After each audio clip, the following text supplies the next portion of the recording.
नमस्कार। आकाशवाणी जयपुर अजमेर से प्रस्तुत है प्रादेशिक समाचार।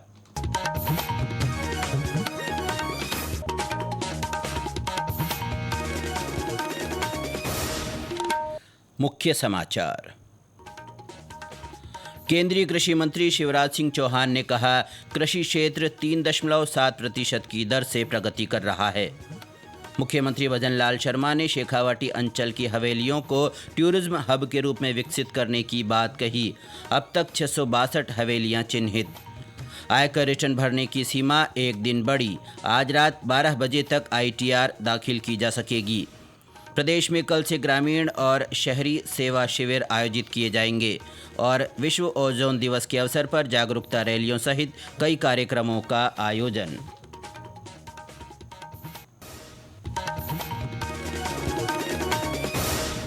समाचारों के साथ मैं अब्दुल हनीफ और अब समाचार विस्तार से।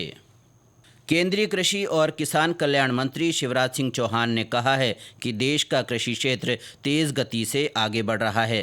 ये क्षेत्र 3.7% की दर से प्रगति कर रहा है, जो दुनिया में सबसे ज़्यादा है। वे कल नई दिल्ली में राष्ट्रीय कृषि सम्मेलन रबी अभियान 2025 को संबोधित कर रहे थे। श्री चौहान ने इस सफलता का श्रेय किसानों और वैज्ञानिकों की कड़ी मेहनत तथा सरकार की नीतियों को दिया। उन्होंने कहा कि किसानों के कल्याण के लिए राज्य और केंद्र सरकार समन्वय से काम करते रहेंगे। उन्होंने किसानों को आश्वासन दिया कि नकली उर्वरकों, बीजों और कीटनाशकों के लिए जिम्मेदार व्यक्तियों के खिलाफ कड़ी कार्रवाई की जाएगी। मुझे सभी राज्य के मित्रों को ये बताते हुए प्रसन्नता है कि जैव उत्तेजक के नाम पे बायोस्टिमुलेंट पता नहीं कितनी दवाइयां बन रही थी, उनका साइंटिफिक आधार पता ही नहीं था और लोग बेचे जा रहे हैं। हमने उसका प्रोटोकॉल तय किया और ये तय किया कि ICR के संस्थान एग्रीकल्चर यूनिवर्सिटी कम से कम 3 जगह उसका असर देखेंगे वैज्ञानिक दृष्टिकोण से कि उसका फायदा है कि नहीं है, और जो उस कसौटी पर खरा उतरेगा केवल वही वैधानिक रूप से बेचा जा सकेगा, बाकी के खिलाफ कठोरतम कार्रवाई की जाएगी। मुख्यमंत्री भजन लाल शर्मा ने कहा है कि शेखावाटी अंचल की हवेलियां प्रदेश की अनमोल धरोहर है। इस समृद्ध विरासत की हर संभव सुरक्षा और रखरखाव किया जाएगा। श्री शर्मा कल मुख्यमंत्री कार्यालय में शेखावाटी विरासत संरक्षण संवाद कार्यक्रम में बोल रहे थे। उन्होंने कहा कि झुंझुनू, सीकर और चूरू में अब तक 662 हवेलियों को चिन्हित किया जा चुका है। इन्हें अब टूरिज्म हब के रूप में विकसित किया जाएगा। मुख्यमंत्री ने कहा कि यहां पर हेरिटेज वॉक, सांस्कृतिक केंद्र, आर्ट गैलरी और होम स्टे की सुविधा विकसित की जाएगी। उन्होंने कहा कि शेखावाटी के रामगढ़, नवलगढ़, खेतड़ी, लक्ष्मणगढ़, फतेहपुर की विरासत के संरक्षण के लिए विभिन्न विभागों की संयुक्त समिति गठित की जाएगी। श्री शर्मा ने कहा कि शेखावाटी क्षेत्र पर्यटन में सिरमौर बन रहा है। इस साल के शुरुआती 6 महीनों में ही झुंझुनू, सीकर और चूरू में लगभग 1,90,00,000 घरेलू पर्यटक और 33,000 से ज़्यादा विदेशी सैलानी आए। केंद्रीय प्रत्यक्ष कर बोर्ड CBDT ने वर्ष 2025-26 के लिए आयकर रिटर्न भरने की आखिरी तारीख एक दिन बढ़ा दी है। अब ITR आज रात 12 बजे तक भरी जा सकेगी। आयकर विभाग ने कल देर रात सोशल मीडिया पोस्ट में यह जानकारी दी। आयकर रिटर्न भरने की आखिरी तारीख पहले 31 जुलाई थी, जिसे बढ़ाकर 15 सितंबर किया गया था। विभाग ने बताया कि आकलन वर्ष 2025-26 के लिए अब तक 7 करोड़ से अधिक रिटर्न भरे जा चुके हैं। जैसलमेर सीमेंट हब बनने की ओर बढ़ रहा है।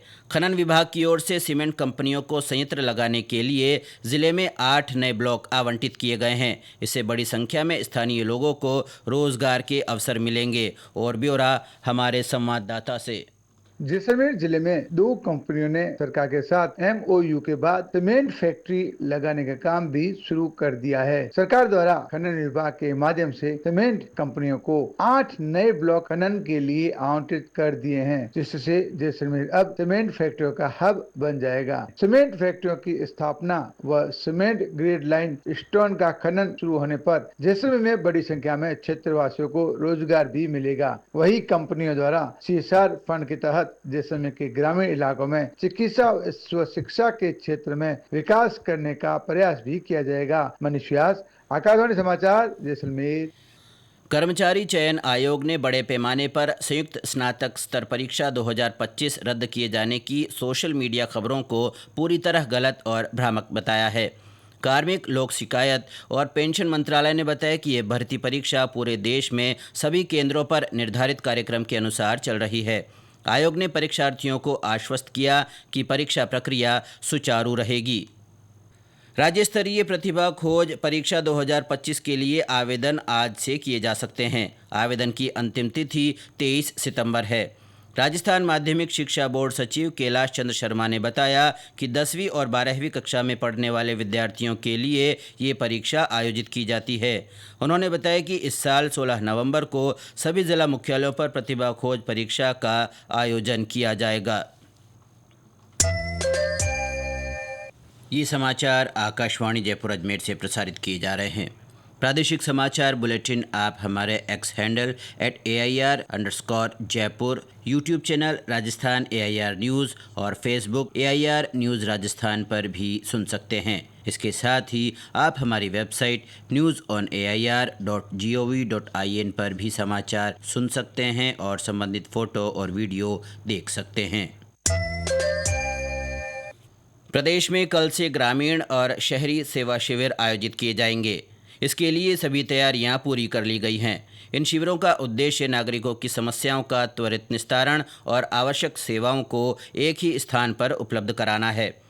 शहरी सेवा शिविरों के माध्यम से सफाई व्यवस्था सुधार, नालियों की मरम्मत, प्रकाश व्यवस्था, पार्किंग स्थल चिन्हीकरण, लीज होल्ड और फ्री होल्ड पट्टे जारी करने सहित कई काम किए जाएंगे। वहीं ग्रामीण सेवा शिविरों के जरिए विभिन्न सरकारी योजनाओं का लाभ लेने के लिए आवेदन और स्वीकृति के काम होंगे। इसके साथ ही रास्ता खोलने, स्वामित्व पट्टे बनाने, गिरदावरी करवाने, क्षतिग्रस्त स्कूलों और आंगनबाड़ी केंद्रों के सुधार सहित अन्य काम किए जाएंगे। प्रधानमंत्री नरेंद्र मोदी के जन्मदिन के अवसर पर कल से कई कार्यक्रमों की शुरुआत होगी। शिक्षा विभाग कल प्रदेश भर में मेगा PTM आयोजित करेगा। इस दौरान 10 लाख पौधे लगाने का लक्ष्य रखा गया है। कल से ही स्वस्थ नारी सशक्त परिवार अभियान और सांस्कृतिक सृजन पखवाड़े का भी शुभारंभ होगा। वहीं भारतीय जनता पार्टी की ओर से कल से सेवा पर्व पखवाड़े का शुभारंभ होगा। इसे स्वच्छता ही सेवा थीम पर मनाया जाएगा। GST परिषद की 3 सितंबर को हुई बैठक के बाद कई क्षेत्रों में कर दरों में कटौती की घोषणा की गई है। इससे लोगों को व्यापक स्तर पर राहत मिलेगी। 22 सितंबर से लागू होने वाली नई दरों में आज हम बात कर रहे हैं कृषि क्षेत्र के सुधारों पर। अगली पीढ़ी के GST सुधारों के तहत सरकार ने कृषि क्षेत्र में GST में कमी कर किसानों को राहत दी है।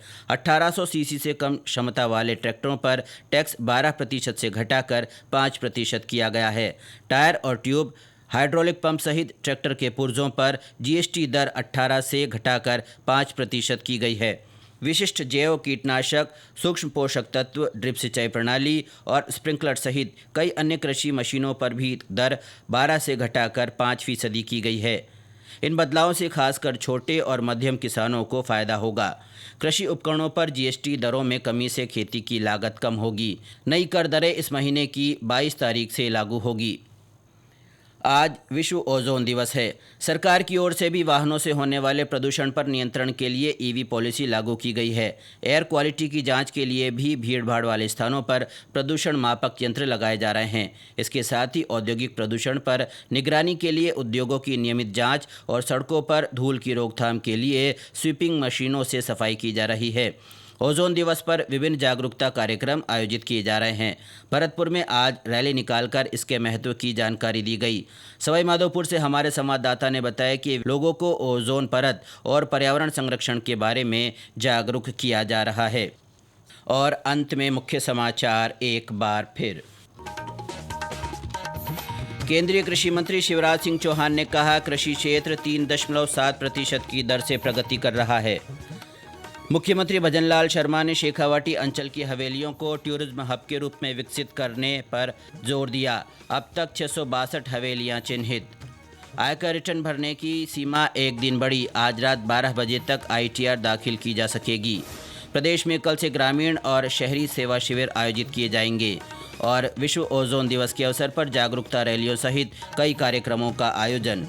इसके साथ ही प्रादेशिक समाचार बुलेटिन समाप्त हुआ। हमारा अगला बुलेटिन दोपहर 1 बजे प्रसारित होगा। नमस्कार।